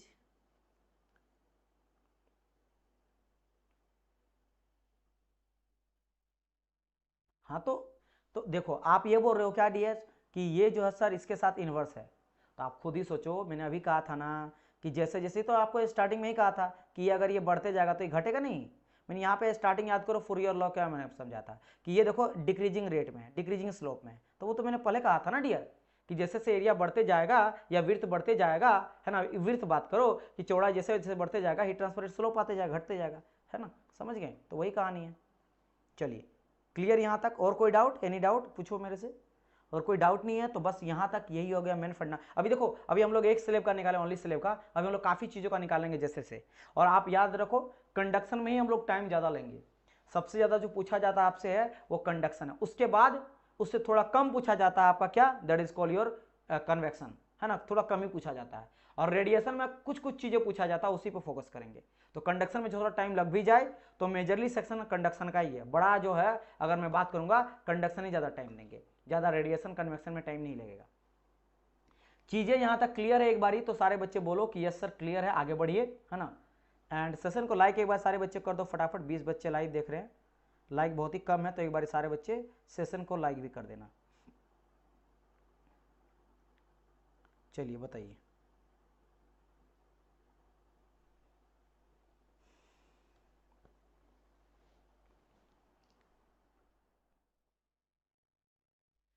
चलिए यहाँ तक क्लियर है, तो अब मूव करते हैं हम लोग फॉरवर्ड आगे की ओर। अब देखो, अब बारी आता है कि इन सभी चीज़ों को समझ गए, इसमें आपको ना न्यूमेरिकल भी पूछा जाता है, बहुत ही अच्छा अच्छा न्यूमेरिकल रहता है, put the value get the answer वाला। बट उससे पहले आपको यहाँ पे क्या करना है कि ये कोई कॉन्सेप्ट नहीं जो मैं अभी बताने वाला हूँ, हम लोग क्या करते हैं इलेक्ट्रिकल एनालॉजी देखते हैं विद द हीट ट्रांसफर। अब समझना, यू नोट दैट, जैसे अभी हम लोग बात किए थे हीट ट्रांसफर का, जैसे कोई अगर मैं ले लेता हूँ कोई भी ब्लॉक वगैरह मेटल वगैरह का, यू नो दैट कि मेटल जो होता है, धातु जो होता है, metal is a very good conductor of heat, लेकिन as well as metal is a very good conductor of electricity भी, वो हीट को भी और इलेक्ट्रिसिटी दोनों को बहुत अच्छी तरह से पास करता है। अब ड्यूरिंग द कैलकुलेशन, जब हम लोग कैलकुलेशन करते हैं तो एक नहीं होता रिलेट करने के लिए, है ना, संबंध स्थापित करने के लिए, रिलेशनशिप को स्टेब्लिश करने के लिए, जैसे हम लोग एग्जांपल कैसे लेते हैं कि ये चीज नहीं समझ आ रहा, तो जैसे ये चीज किसी को समझाते हैं ना कि भाई बाहर का क्या होता है, अरे वहां का जैसे ये चीज है ना इंडिया का, वैसे वहां पे अच्छा अच्छा ऐसा है क्या, तो वैसा उस तरह से हम लोग क्या करते हैं कि थर्मल हीट ट्रांसफर को समझाने के लिए इलेक्ट्रिकल हम लोग देखते हैं कि इलेक्ट्रिकल का कैसे मेरा ट्रांसफर होता है, इलेक्ट्रिकल से हम लोग क्या करते हैं उसको रिलेशन को स्टेब्लिश करते हैं ताकि हमारे कोर्स वर्क में न्यूमेरिकल वगैरह को बनाने में इजी पड़े। But this is not a concept, this is a way to how to solve it in easy process, है ना, कैसे इजी प्रोसेस से हम लोग सॉल्व कर सकते हैं कोई क्वेश्चन को, उसके लिए एक तरह से आप समझ सकते हैं कि रिलेशन को स्टेब्लिश करा गया है ना, बस रिलेट करेंगे। तो कैसे वही कहा गया electrical analogy with the heat transfer, है ना, इलेक्ट्रिकल के साथ। तो यहां इस साइड में आपका इलेक्ट्रिकल है और इस साइड में आपका थर्मल है, इलेक्ट्रिकल थर्मल है। पहले मैं आपको चीजें समझा देता हूं कि किसके साथ किसका रिलेट करेंगे। जैसे कि अगर मैं इलेक्ट्रिकल में बात करता हूं कि इलेक्ट्रिकल जो होता है वो किसके वजह से फ्लो करता है, तो करंट के वजह से। फ्लो एलिमेंट यहाँ पे क्या है, किसके वजह से मेरा करंट फ्लो करता है, अपना किसके वजह से जो है वो मेरा इलेक्ट्रिकल में, आप जैसे बोलेंगे ना फ्री इलेक्ट्रॉन, इलेक्ट्रॉन मेरा फ्लो करता था, बोलेंगे सर जी फ्लो एलिमेंट जो है यहाँ पे करंट है, जो फ्लो करता है, फ्लो करंट करता है। वही बोलेंगे थर्मल में क्या मेरा फ्लो करता है, फ्लो एलिमेंट क्या है, तो सर ये मेरा हीट है। इसका यूनिट मेरा वाट होता है, उसी तरह इसका यूनिट हम लोग एम्पियर में लेके चलते हैं, करंट जो फ्लो करता है उसका एम्पियर हम लोग यूनिट लेके चलते हैं, उसी से मेजर करा जाता है, उसी से उसको नापा जाता है, ठीक है। अच्छा, अगर रीजन कहा जाए, जैसे हम लोग को पता है कि हीट किसके वजह से मेरा ट्रेवल करता है, किसके रीजन क्या, कारण क्या है, तो सर टेम्परेचर डिफरेंस, जिसको हम लोग या तो केल्विन में या डिग्री सेल्सियस में लिखते हैं, लेकिन in case of calculation kelvin लेके चलते हैं, लेकिन हाँ ये दोनों हम लोग फिलहाल टेम्परेचर के लिए तो लेके तो चलते दोनों ही, है ना। चलो, उसी तरह से अगर मैं बोलूंगा कि करंट जो होता है वो करंट की फ्लो करता है, तो पोटेंशियल डिफरेंस की वजह से, जिसको वोल्टेज डिफरेंस भी बोलते हैं, जिसको मेजर किया जाता है, ये यूनिट होता है ईएमएफ, इलेक्ट्रोमोटिव फोर्स या वोल्ट लेके चलते हैं, राइट। अच्छा ठीक है। अब जैसे हम लोग बोलते हैं कि हीट को कौन रोकता है, तो हीट को रोकता है thermal resistance, thermal resistance heat को रोकता है। उसी तरह करंट को कौन रोकता है, तो करंट को रोकता है इलेक्ट्रिकल रेजिस्टेंस, इलेक्ट्रिकल रेजिस्टेंस मेरा करंट को रोकता है, थर्मल रेजिस्टेंस मेरा हीट को रखता है ना। समझ गए मेरी बात की नहीं, ये मेरा इलेक्ट्रिकल रेजिस्टेंस मेरा यूज किया जाता है, राइट। रेजिस्टेंस आप जानते होंगे। सिमिलरली थर्मल रेजिस्टेंस मेरा किसको रोकता है, हीट को रोकता है, हीट को रोकता है। चलिए अब उसी से अगर मैं क्या करता हूं, यहां पे मैं इलेक्ट्रिकल सिस्टम दिखाता, इलेक्ट्रिकल सिस्टम को शो करता with the help of diagram. तो सिमिलरली यहां पे मुझे एक थर्मल सिस्टम को दिखाना पड़ेगा, थर्मल सिस्टम को, तो यहाँ पे उसी चीज को मेंशन करा गया with the help of diagram कि सपोज करो यहाँ पे मेरा इस तरह करंट फ्लो कर रहा है, आई इज माई करंट, ये सब कहा गया, करंट को आई से दिखाते हैं, पोटेंशियल डिफरेंस को डेल वी से, change in potential difference, change in volt, and R resistance को, जैसे यहाँ पे क्यू दिखाते हैं हीट को, है ना, what basically heat transfer rate है, this is heat transfer rate, and that is the change in temperature, और R T H the T H यानी कि थर्मल, और आर फॉर रेजिस्टेंस, ठीक है। चलो तो यहाँ पे देखो, जैसे अगर कहा गया क्या कि इलेक्ट्रिकल सिस्टम में ये मेरा करंट फ्लो कर रहा है आई, रेजिस्टेंस बिल में आर है, आर जो है रेजिस्टेंस कर रहा है, और किसके वजह से फ्लो कर रहा है, एक पोटेंशियल डिफरेंस रहता है। और उसको निकालते कैसे हैं, हम लोग फॉर्मूला यूज करते हैं ओम्स लॉ का, you know that, everyone know that formula Ohm's law का, कि ओम्स लॉ क्या बोलता है कि change in voltage potential difference divide by the resistance, उससे हम लोग करंट को फाइंड आउट कर सकते हैं। सिमिलरली अब देखो इसी का यूज करेंगे यहाँ पे, ये जो कहानी समझ गए ना, इसी का ओम्स लॉ का यूज करके हम लोग एक नया बनाएंगे यहाँ पे, ताकि मेरे लिए इजी हो।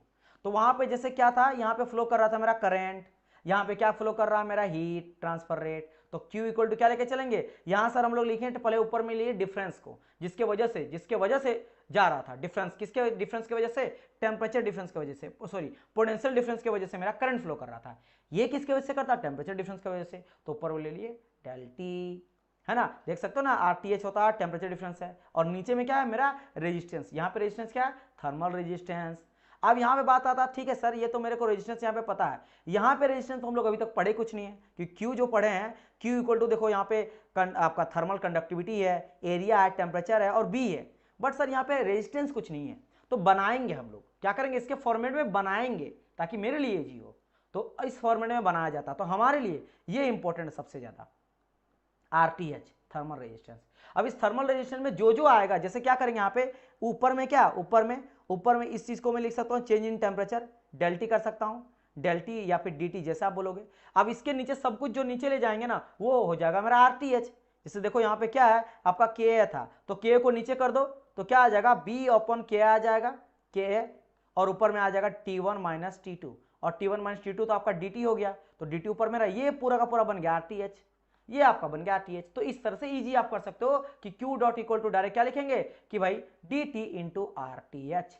अब यहाँ पे फायदा क्या होता है ना, अब ये मेरा रेक्टेंगुलर अभी स्लैब लिए हैं, अब ये रेक्टेंगुलर रहे, है ना, या कोई हॉरिजॉन्टल स्लैब रहे, या कोई सर्कुलर रहे, या सिलेंड्रिकल रहे, कुछ भी अगर रहेगा ना, तो मेरे को मतलब पता किससे है कि Q dot equal to dt upon RTH।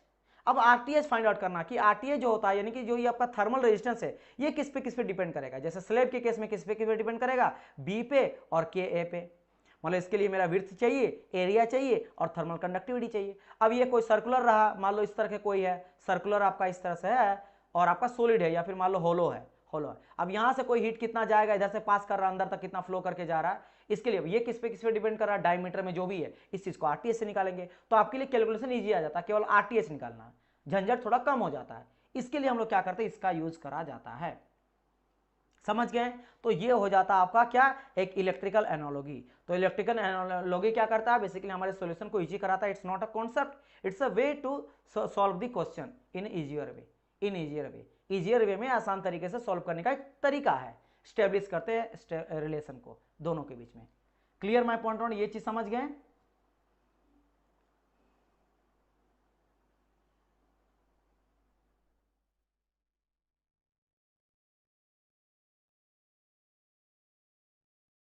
नहीं, हम लोग RTH ही लेके चलते हैं, इसी का यूज करते हैं। देखो जो बुक में लिया गया हम लोग वही लेके चलेंगे, समझ गए, इसी को हम लोग लेके चलेंगे, क्योंकि ये आपका अधिकतर बुक रहे, टेक्स्ट बुक रहे, आपको क्वेश्चन भी पूछा जाएगा डियर, तो यही आएगा।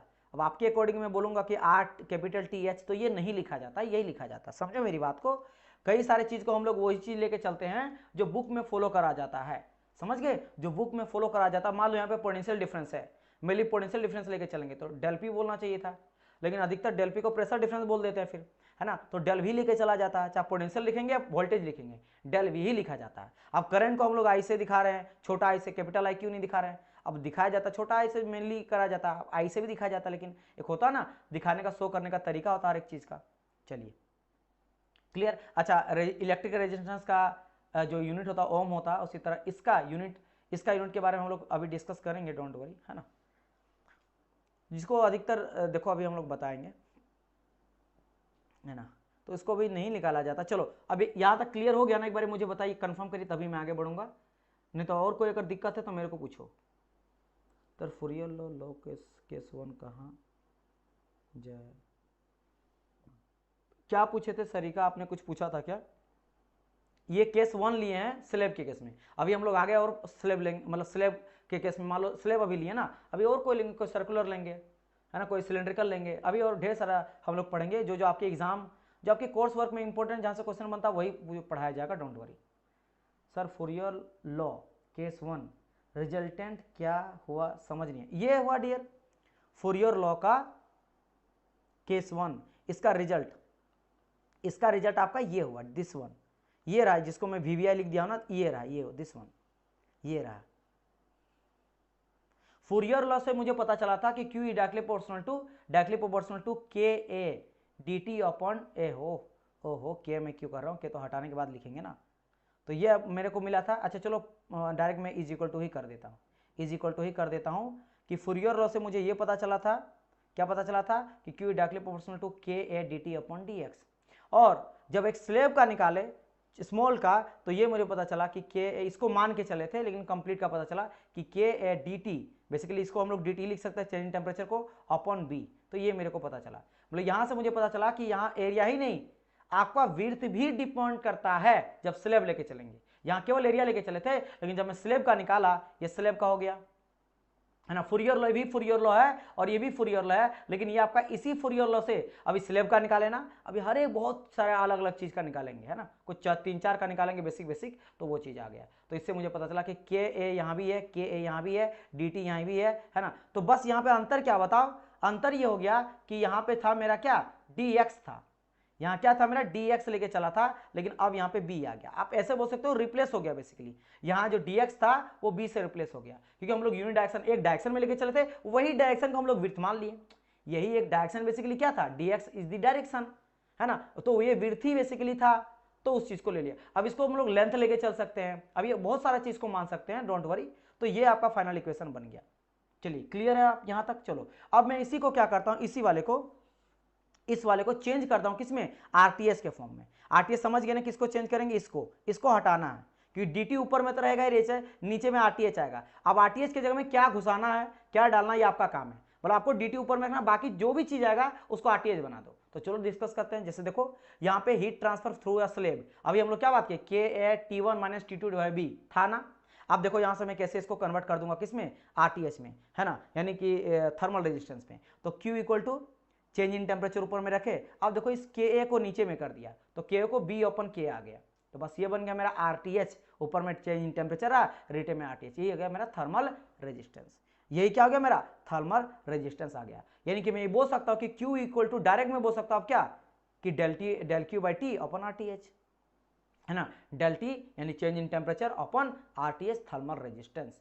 तो सेम चीज को यहाँ पे लिख दिया गया कि Q is directly proportional to या फिर is equal to D T upon RTH. अच्छा, यहां से कुछ चीजें आपको समझना पड़ेगा। क्या, पहली बात कि आरटीएच का रिलेशन हीट ट्रांसफर रेट के साथ क्या होता है, तो अगर आरटीएच बढ़ेगा, क्योंकि ये इन्वर्सली अब हो गया ना, ये इन्वर्सली हो गया, Q इज इन्वर्सली हो गया मेरा आरटीएच का, तो अगर मेरा आरटीएच बढ़ेगा, थर्मल रेजिस्टेंस बढ़ेगा, तो जितना रेजिस्ट करेगा, है ना, रेजिस्ट कर रहा, ज्यादा हो रहा, तो हीट ट्रांसफर रेट आपका क्या हो रहा, घट रहा, क्योंकि भाई रेजिस्टेंस क्या होता है, किसी चीज को रोकता है, तो कोई अगर रोकेगा तो उसका वैल्यू कम होगा। जैसे अगर मोशन का बात करेंगे फ्रिक्शन के साथ, या फिर यहाँ पे बात करें करंट का, बात करें रेजिस्टेंस के साथ, देखो यहाँ पे करंट डायरेक्टली प्रोपोर्शनल क्या जाता है, फिर बोलेंगे change in potential upon resistance. तो रेजिस्टेंस जैसे बढ़ाओगे, रोक रहे हो, तो करंट का फ्लो क्या होगा, कम होगा। सेम चीज यहाँ पे कहानी, तो बेसिकली एकदम देख सकते हो लगभग आपका करंट के साथ ही रिलेशन स्टेब्लिश को करता है। तो सेम ये चीज ध्यान देना पड़ेगा। अच्छा, अब इसका यूनिट भी जान लो, यूनिट के बारे में बात करते ना बताएंगे, तो देखो यूनिट के बारे में जान लो।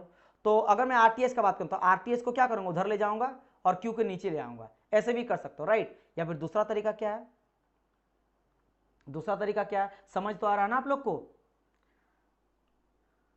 RTS 1 second, RTS means Thevenin नहीं डियर, ओहो यहां पे जब मैं बोल दिया आरटीएस थर्मल रेजिस्टेंस है, तो आप क्यों बोल रहे थेवेनिन रेजिस्टेंस। जब मैं बोल दिया यहाँ पे आरटीएस थेवेनिन का कहां से बात आ रहा है, मैं यहाँ पे इलेक्ट्रिकल पढ़ा रहा हूं आप लोग को, नहीं ना, मैं थर्मल, जब मैं हीट ट्रांसफर पढ़ा रहा हूं तो थेवेनिन वगैरह का क्यों डिस्कस कर रहे हो। आरटीएस थर्मल रेजिस्टेंस यहाँ पे लिख दिया गया डियर, मुझे लग रहा 100 बार मैं अभी तक बोल चुका हूं कि ये थर्मल रेजिस्टेंस है, थर्मल थर्मल थर्मल का बात कर रहे हैं, दिस इज थर्मल रेजिस्टेंस। आप सब्जेक्ट में अभी पढ़ रहे हो हीट ट्रांसफर, तो heat transfer RTS thermal resistance होता है, कोई और सब्जेक्ट में इसका मीनिंग अलग होगा, फिलहाल अभी थर्मल रेजिस्टेंस है, समझ लेना मेरी बात, समझ गए ना, ठीक है। अब आर को तो रेक्टिफाई भी कहा जाता है, आर को रेजिस्टेंस भी कहा जाता है ना, आर को कई सारी चीज बोलते हैं, बी को कई सारी चीज कहा जाता है, के को कई सारी चीज कहा जाता है ना, बल्क मॉडुलस भी कहा जाता है। अब बी फिलहाल आपका थर्मल कंडक्टिविटी है, फ्लूइड में देख लो के का वैल्यू अलग हो जाता है, तो ऐसा थोड़ा ना, यहाँ पे जिस सब्जेक्ट के लिए, हर एक सब्जेक्ट के लिए अलग अलग का मीनिंग होता है, अब उसको यहाँ घुसा दोगे तो ऐसे थोड़ा चलेगा, समझ गए मेरी बात।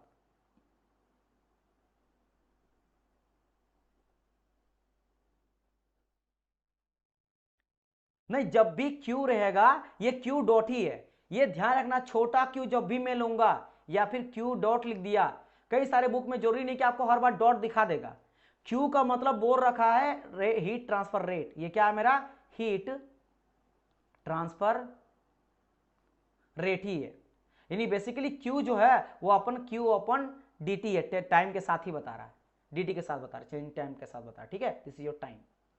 ये हमेशा ध्यान रखना, चाहे क्यू डॉट रहे ना रहे, इससे कोई फर्क नहीं पड़ता है, कई जगह पे ये चीज नहीं रहेगा तो ये चीज आपको मान के चलना है, ये चीज आपको मान के चलना है। जैसे मैं आपको थर्मोडस में बताया था ना कि आर लिखा रहेगा, आर आर बार लिखा रहेगा या आर यू लिखा रहेगा, आर यू को मैंने कहा था यूनिवर्सल गैस कांस्टेंट, और आर यू या फिर आर बार को भी यूनिवर्सल, लेकिन कई बार ना तो आर यू रहेगा, आर बार रहेगा, केवल आर रहेगा, लेकिन पकड़ना किससे था, मैंने कहा था आर इक्वल टू एम है या एन है ना, तो उस तरह से आपको यहाँ पे पकड़ना कि छोटा है ना, तो छोटा मतलब ये हीट ट्रांसफर रेट ही है, बस दैट्स इट, है ना, हीट ट्रांसफर रेट ही है, ये चीज ध्यान देना आप लोग।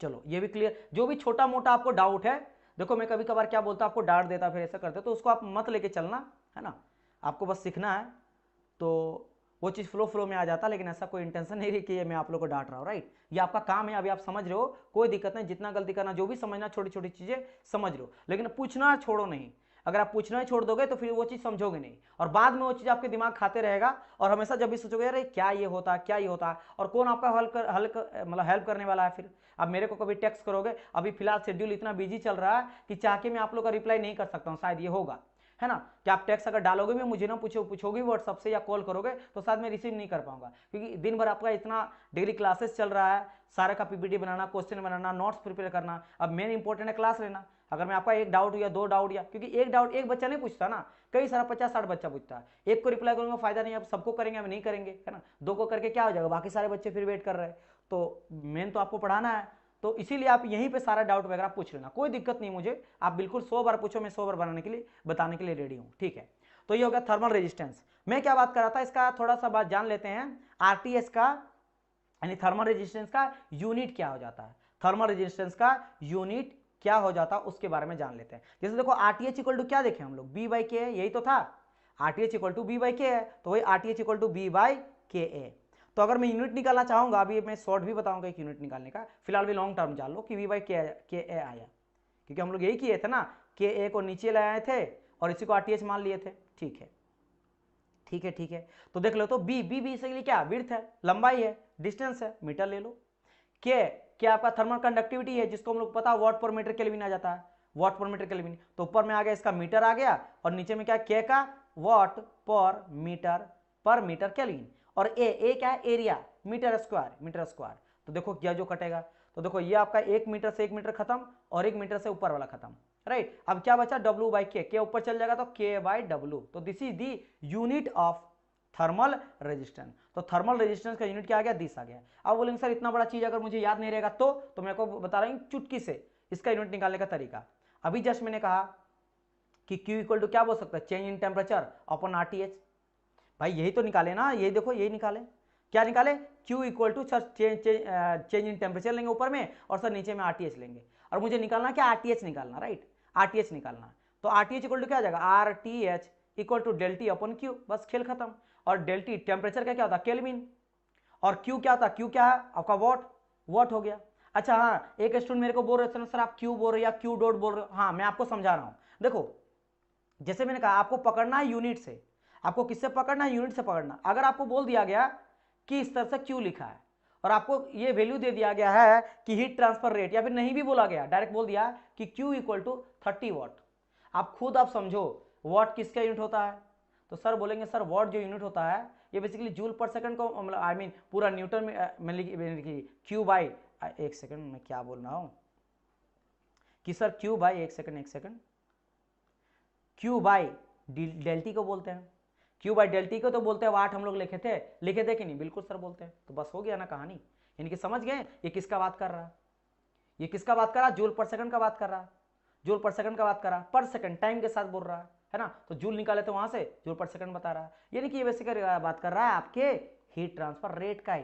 तो चाहे डॉट रहे ना रहे। अच्छा कभी अगर ये भी बोल दे, चलो देखो आप स्मार्ट कैसे पकड़ाओगे कि आपको बोल दिया Q, कैपिटल Q बोल दिया, लेकिन बोला गया कि Q इक्वल टू दिया है 10 वॉट, इसका भी मतलब है कि ये basically rate of heat transfer लिखा है, रेट ऑफ हीट ट्रांसफर है, क्योंकि मेन बेसिकली यूनिट से हम लोग पकड़ते हैं कि आखिर वो क्या दिया है वैल्यू, तो आपको यूनिट से पकड़ना है। अगर यूनिट ना दिया रहे, केवल डायरेक्ट पूछेगा, तब वो पूरी तरह से मेंशन करेगा कि Q है या कैपिटल Q है या Q डॉट बोलेगा।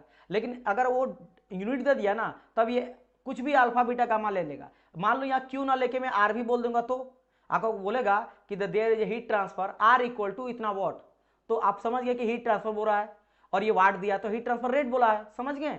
तो बस आपको यूनिट से पकड़ना है, यूनिट से। अगर कोई बोल दे कि मेरा कहीं अप्लाई कर रहा है फोर्स, और फोर्स मेरा है P इक्वल टू 10 न्यूटन, तो हम लोग कैसे पकड़ते कि मेरा फोर्स है, न्यूटन से पकड़े ना भाई। अब ये P रहे F रहे, है ना, या फोर्स बोल देगा P, लोड भी कभी कभी बोल देता है कि लोड इक्वल टू 10 न्यूटन, तो हम लोग पकड़ लेते हैं ना कि लोड है, प्रेशर है। अगर बोल दिया प्रेशर इक्वल टू 10 न्यूटन, समझ जाते कि बेसिकली फोर्स का ही तो बात कर रहा है। तो मैं किससे पकड़ाते, ये तीनों का तीनों फोर्स है, हम लोग पकड़ते हैं यूनिट से। तो मेन इंपॉर्टेंट पॉइंट इज आपको यूनिट पकड़ना पड़ेगा कि यूनिट यहाँ पे क्या बोला है। तो न्यूटन है फोर्स का, तो लोड बोले, एफ बोले, एल बोले, कुछ बोले, मुझे पता कि समझ, ऐसे पकड़ना पड़ेगा आपको, ठीक है। तो इस तरह से, तो आप इससे में मत हड़बड़ाना कि कोई चीज क्या लिख दिया गया है। चलिए, तो यहां से आप यूनिट भी समझ गए कैसे निकालना, डायरेक्ट यहां से देख सकते हो केल्विन, एंड नीचे में आ गया क्या आपका, ये क्यू को नीचे ले आएंगे, आरटीएच ऊपर ले जाएंगे, तो आपका वाट, तो ये चीज आ गया आपका यूनिट। अच्छा, तो सेम चीज यहां पे लिख गया unit of the thermal resistance. अच्छा, यहाँ पे क्यों मैं बोल रहा हूं ना कि कई बार बच्चे कंफ्यूजन क्या हो जाता है, जब पूछा जाता है ना कि यूनिट ऑफ थर्मल रेजिस्टेंस बताओ, तो बताओ वो लोग क्या बोल देते हैं, वॉट पर मीटर केल्विन, और आंसर मार के आ जाता है, और उनको लगता है सर मैंने तो सही बिल्कुल मार के आया है। फिर लगता अरे यार ये तो थर्मल रेजिस्टेंस बोल दिया। ये बेसिकली बताओ किसका देते हैं, हीट, जो आपका हीट कंडक्शन था के, उसको दे देते हैं, समझ गए। ये के होता है ना, बच्चे कंफ्यूज होकर क्या समझ लेते हैं कि ये मेरा क्या है, इसका है, थर्मल कंडक्टिविटी का है, हीट कंडक्टिविटी का, समझ गए। हीट कंडक्टिविटी बोलता है, थर्मल कंडक्टिविटी बोलता है, तो वो थर्मल कंडक्टिविटी मार देते, जबकि इसका होता है वॉट पर मीटर केल्विन। तो वॉट पर मीटर केल्विन किसका आ जाता है, थर्मल कंडक्टिविटी का, समझ गए, के का यूनिट होता है ये चीज, दिस इज यूनिट ऑफ के, थर्मल कंडक्टिविटी। और अगर आरटीएस का कहा जाए तो क्या निकाले, ऊपर में क्या आएगा टेम्परेचर यानी केल्विन, और नीचे में वॉट। तो ये चीज ध्यान रखना आप लोग, कंफ्यूजन मत होना डियर, इसीलिए मैं आपको बता दे रहा हूं कहां पे क्या कंफ्यूजन होगा। देखो यूनिट का मैं कंफ्यूजन समझा दिया, इसका कंफ्यूजन समझा दिया, जहां जहां से बच्चे गलती करते हैं, है ना, यही होता है कि देखो जैसे होता है ना, कोई एक्सपीरियंस बोला जाता है, अधिकतर सर एक्सपीरियंस से क्या पढ़ के फायदा, कि मान लो कोई अगर टीचर पढ़ा रहा और फ्रेशर पढ़ा, बहुत अच्छा जानता है पढ़ाना, लेकिन थोड़ा एक्सपीरियंस रहता है, उसका फायदा यही होता है कि मान लो मैं अगर 6-7 साल से पढ़ा रहा हूँ, 7-8 साल से, तो मेरा एडवांटेज ये है कि मैं बहुत सारा सक्सेस बच्चे को भी देखा हूँ जो निकला, और कई सारा फेलियर को भी देखा हूँ, और वो फिर बताते हैं कि सर मेरा 2 नंबर से नहीं हो पाया, 3 नंबर से नहीं हो, आपने क्या गलती, सर इस तरह का ना, इस तरह क्वेश्चन में गलती हो जाता है, सर मुझे लगा था इसका यूनिट ये रहा, तो वो चीज लगता कि अच्छा ये चीज हो रहा है। और ये कई सारे स्टूडेंट जब बोलते हैं तो लगता है अच्छा यानी इस वाले बच्चे में यहाँ पे फंसते हैं, तो पहले रेक्टिफाई कर देते हैं, तो आप चीज उसको पहले से उसमें ज्यादा ध्यान दोगे। अच्छा, अब एक और एक रिलेशन इसका जान लो, और एक इंपॉर्टेंट रिलेशन जान लो। वो इंपॉर्टेंट रिलेशन क्या है, देखो समझो, अगर मैं बात करता हूं यहां पे देख लेता हूं कि आरटीएच यहां पे देखना और बी का बात करते हैं। तो मैंने कहा आरटीएच जो है वो डायरेक्टली प्रोपोर्शनल है। अच्छा ये तो पता है ना कि जैसे यहाँ पे है आरटीएच डायरेक्टली प्रोपोर्शनल टू या फिर इज इक्वल टू है, तो डायरेक्टली प्रोपोर्शनल बोले बी अपन के है। तो आरटीएच जो है वो डायरेक्टली प्रोपोर्शनल टू बी है। मतलब अगर बी मेरा बढ़ेगा, ध्यान देना, तो मेरा आरटीएच भी बढ़ेगा, बी बढ़ेगा तो आरटीएच भी बढ़ेगा। ये चीज क्लियर है कि सर अगर मेरा थिकनेस जो है, चौड़ाई जो है वो अगर बढ़ेगा तो जो थर्मल रेजिस्टेंस है वो बढ़ेगा। अच्छा रेजिस्टेंस बढ़ रहा है, रेजिस्टेंस का मतलब सर अगर थर्मल रेजिस्टेंस बढ़ रहा है तो मेरा क्यू घटेगा, तो ये मेरा क्यू क्या होगा, घटेगा। ये तो आप समझ सकते हो, क्यू मेरा घटेगा। तो सेम चीज को यहाँ पे लिख दिया गया है ना। क्यों, देखो यहां से इस तरह का रिलेशन बनाया गया कि पहले बात करा गया इसके साथ इसका, तो RTH is B directly proportional to. और अगर मैं बात करूंगा यहां पे कि देखो ध्यान से आरटीएच है, तो आरटीएच देखो क्यू के साथ कैसा रिलेशन है, इनवर्सली है। तो आरटीएच का अगर मैं क्यू के बात करूं तो इनवर्सली है, राइट। तो यानी कुल मिला के क्या समझ आया कि आरटीएच जो है वो डायरेक्टली प्रोपोर्शनल टू बी है but inversely proportional to Q है। यानी कि अगर मेरा विड्थ बढ़ रहा या आरटीएच बढ़ रहा तो क्यू घटेगा, या फिर मेरा हीट ट्रांसफर रेट अगर बढ़ रहा है तो विड्थ उसका घट रहा तब जाके। और ये कतई मत समझना एरिया से बस करना, क्योंकि एरिया से भी बच्चे कंफ्यूज कर जाते हैं। मैं आपको समझा रहा हूं, क्योंकि क्यू जो होता है ना एरिया का डायरेक्टली प्रोपोर्शनल होता है, और क्यू जो होता है विड्थ का इनवर्सली प्रोपोर्शनल होता है, विड्थ का इनवर्सली प्रोपोर्शनल, और क्यू जो है इनवर्सली प्रोपोर्शनल टू आरटीएच भी होता है। तो मैंने चलो आरटीएच तो समझ गए, इन दोनों का समझ लो, इन दोनों का। सबको लगता है कि एरिया और विड्थ एक जैसा है, कि अगर मान लो एरिया घट रहा है ना, विड्थ घट रहा है, तो ये आपका बढ़ रहा है तो इसके साथ भी सेम होगा। नहीं, ये डायरेक्टली देखो यहाँ पे डायरेक्टली प्रोपोर्शनल है यहाँ पे। क्यों, क्योंकि एरिया कौन सा लेके चलते हैं, दिस इज दी एरिया। समझना ये पूरा ये ना, ये मैं इसको शेडो कर रहा पूरा, ये पूरा का पूरा क्या, दिस इज माई एरिया। एक सेकंड एक सेकंड एक सेकंड, इस वाले को लेकर नहीं चलेंगे, मैं इस वाले लेके चलूंगा।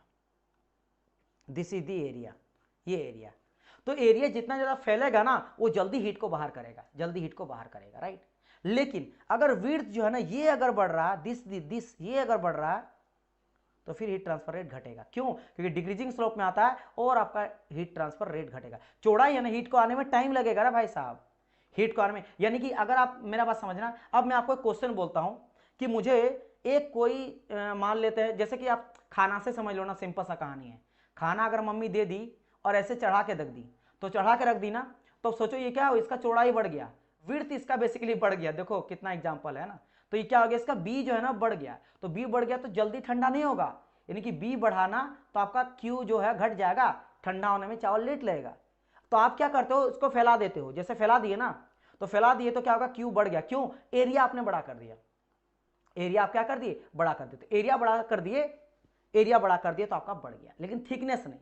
तो आप मेरे को मैं आपको क्वेश्चन पूछता हूं, मैं देखता हूं कितना बच्चा रिप्लाई करना चाहेगा। मान लो मुझे एक मेरा प्लेट दिया है, प्लेट इस तरह का है ना, ऐसा कोई मेरा प्लेट है, ऐसा कोई थिकनेस का प्लेट है, और ये है मेरा आयरन का, लोहा का। इसको मुझे ना जल्दी ठंडा करना, मान लो इसको हम लोग चूल्हा में डाल दिए थे, फर्नेस में डाल दिए थे, और गर्मा गर्म लाल हो गया है, लाल हो गया है। और चलो मैं और नहीं बोलूंगा, नहीं तो आप उसको पकड़ लोगे करेक्ट आंसर, मुझे पता फिर भी बोल दोगे। अब मुझे इसको ठंडा करना है, तो ठंडा करने के लिए बताओ बेस्ट तरीका क्या रहेगा, इसका विड्थ का बताओ और एरिया का बताओ। एरिया ज्यादा कम रखेंगे और विड्थ के बेसिस पे रिलेशन बताओ कि कौन ज्यादा कौन कम रखने से मुझे जल्दी ये ठंडा हो जाएगा। क्या एरिया ज्यादा रख के विड्थ को कम रखेंगे तब, या विड्थ को कम रख के एरिया ज्यादा रखेंगे, या फिर ऐसे बोल सकते हो इसको पतला या मोटा लेके चलेंगे, इसको मोटा लेंगे या पतला लेंगे, और एरिया को कम लेंगे या ज्यादा लेंगे।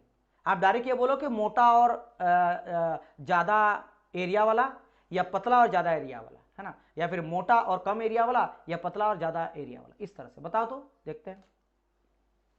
ठीक है, करेक्ट है डियर। और मोटाई पतलाई बोलो, विड्थ का बताओ।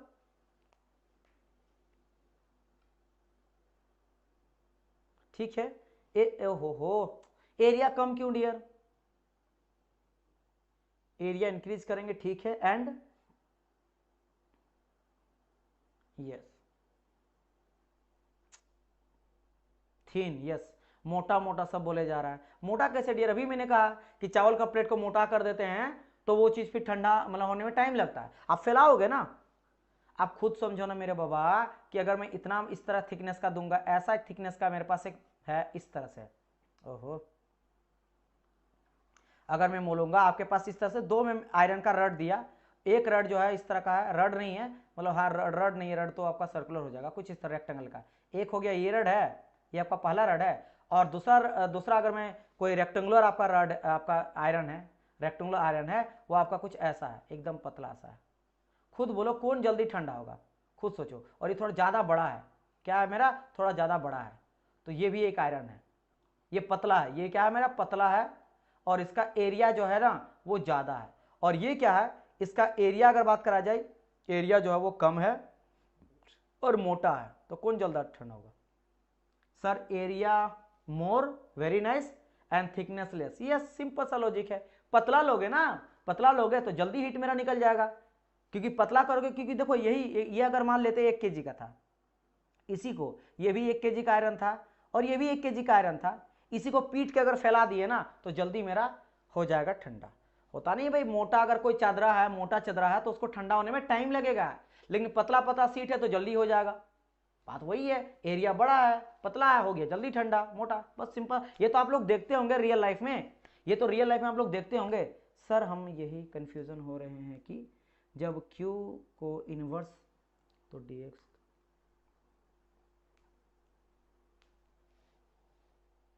हो आप लोग यहां से लेके चले हैं कि सर ये QX माइनस क्यू, QX यहाँ पे प्लस लेके चले, मतलब कुछ यहाँ पे, ओहो आप यहाँ पे सोच रहे हो कि सर ये छोटा सा जो थिकनेस लेके चले हैं, इधर हम लोग लेके चले QX, और इस डायरेक्शन में जब स्लोप नेगेटिव स्लोप आएगा तो सर यहाँ पे आ जाना चाहिए मेरा QX माइनस DX, यही बोल रहे हो भाई साहब। ये माइनस में आप ऐड कर लेना ना, यहाँ पे चेंज बताया गया, आप समझे नहीं। QX है और इसमें चेंज हुआ प्लस, प्लस का मतलब है कुछ ऐड हो गया है, ऐड क्या हुआ, ये QX बेसिकली चेंज दिखा रहा है, DX बेसिकली चेंज दिखा रहा है। अब ये DX मेरा नेगेटिव ही होगा, लेकिन चेंज तो कुछ हुआ ना, अभी नेगेटिव कर देंगे, घट गया। बात समझ आया, हाँ तो वही वाला बात है ना, समझ गए। ये प्लस मतलब यहाँ पे ऐड करेंगे कुछ को, ऐड। अब ये तो ये भी करोगे ना कि 10 माइनस 8, तो आपने कुछ यहाँ पे बोल सकते ना कि 10 में मैंने प्लस ऐड करा माइनस 8 को, तो इसलिए वो प्लस लिख दिया गया है। अब ये DX वैल्यू जो भी आएगा नेगेटिव स्लोप है तो नेगेटिव होगा ही। जी समझ गए ना, वो तो मैं आपको बताया था एक बारी, बट कोई नहीं, समझ गए कहानी। लेकिन फिलहाल अभी इक्वेशन लिख रहे, ये थोड़ा ना मान के चल रहे कि पॉजिटिव है नेगेटिव है, मैं बस वैल्यू ले रहा हूं ना। अब जो आएगा उसको वैल्यू पुट कर देना, माइनस हो जाएगा, उसमें क्या दिक्कत है। चलो तो ये हो गया आपका कहानी, यहां तक ये समझ गए, ये वाला समझ गए, यहां तक ये समझ गए। हाँ इसलिए देखो लास्ट में क्या लिखा गया है कि मोर विड्थ, मोर दी विड्थ, अगर उसका विड्थ ज्यादा होगा ऑफ द स्लैब, है ना, more will be the thermal resistance, समझ गए, and lesser will be the heat. वही कहानी है कि अगर ये बढ़ते जाएगा तो आपका ये भी बढ़ेगा, और laser will be the heat transfer, laser will be the heat transfer. चलो तो ये रहा आज का क्लास।